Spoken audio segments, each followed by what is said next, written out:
যারা এই দেশ থেকে হাজারো লক্ষ কোটি টাকা পাচার করে নিয়ে গিয়েছে, যারা আশেপাশের যে সকল দেশ বাংলাদেশকে ব্যবহার করে নিজেদের স্বার্থ রক্ষা করেছে, সেটি নিজেদের দেশের স্বার্থেই স্বার্থের ক্ষেত্রেই হোক, সেটি আন্তর্জাতিকভাবেই হোক, যারা নিজেদের স্বার্থ হাসিল করেছে, এই দেশে থেকে যারা জনগণকে ডিপ্রাইভ করে জনগণের অর্থ সম্পদ লুটতরাজ করে যারা ফেলে পোপে বড় হয়েছে, তারা কি বসে থাকবে? তারা অবশ্যই বসে থাকবে না। তারা তাদের ষড়যন্ত্র অব্যাহত রাখবে, এবং সেটিই আমি প্রতিদিন বলছি। বিশেষ করে আজকে এখানে উপস্থিত আমার নেতাকর্মীদেরকে আমি বলবো যে আপনাদেরকে সজাগ থাকতে হবে, আপনাদেরকে অত্যন্ত সতর্ক থাকতে হবে। সামনে আমি বারে বারে বলে এসেছি, গত 3 মাস ধরে বলছি, স্বৈরাচার পালিয়ে গিয়েছে, কথা ঠিক। স্বৈরাচার পালিয়ে যাবার পরেও মাথাটা গিয়েছে, লেজ কিন্তু রয়ে গিয়েছে, এবং লেজগুলা কিন্তু বদমাশি শুরু করেছে।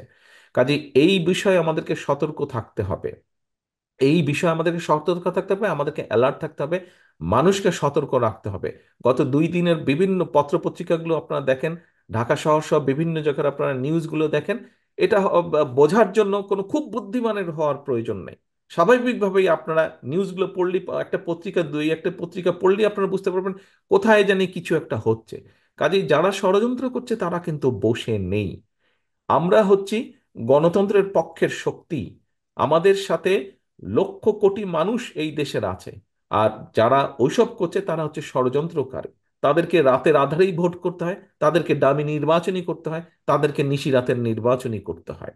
কাজেই প্রিয় সহকর্মীবৃন্দ, আজকে আপনারা মাঝে মাঝেই, আপনাদের সাথে এর আগেও যখন আমার ইন্টারাকশন হয়েছেন, আপনারা প্রায় একটি কথা বলেছেন, মাঝে মাঝে একটি কথা বলেছেন যে বাংলাদেশের জনগণ তাকিয়ে আছে বিএনপির দিকে। বাংলাদেশের জনগণ বিএনপির দিকে তাকিয়ে আছে, এই কথাটা যদি আপনি বিশ্বাস করেন, তাহলে তার পরবর্তী আপনার কাছে প্রশ্ন আসবে, কেন তাকিয়ে আছে?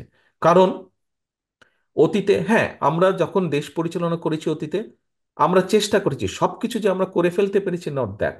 আমরা অনেক কিছু করেছি, বাট সবকিছু আমরা করতে পারিনি, কিন্তু অনেক কিছু এখনো করার বাকি আছে। এই যে আপনি বললেন যে মানুষ তাকিয়ে আছে, কারণ কম বেশি সবকিছু মিলিয়ে মানুষ এতটুকু বিশ্বাস করে যে বিএনপির কাছে গণতন্ত্র, বাক ব্যক্তি স্বাধীনতা, এগুলো নিরাপদ বিএনপির কাছে।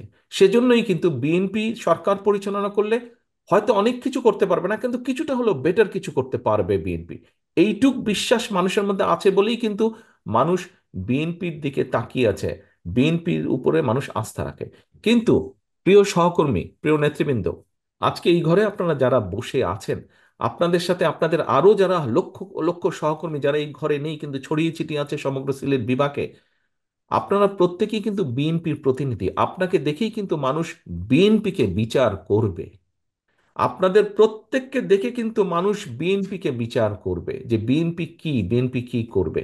কাজেই মানুষের যে আস্থা, এই আস্থাকে ধরে রাখার দায়িত্ব কি আপনার নয় বিএনপির একজন নেতা বা কর্মী হিসেবে? এটি ধরে রাখার দায়িত্ব তো সম্পূর্ণরূপে আপনার।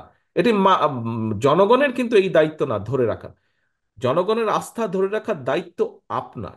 আপনার উঠা বসা, কথাবার্তা, চলাফেরা, কাজকর্ম সবকিছুতে এমন কিছু একটা থাকতে হবে যেখানে জনগণ আপনার উপর আস্থা রাখবে, আপনার এলাকার মানুষ আপনার উপর আস্থা রাখবে।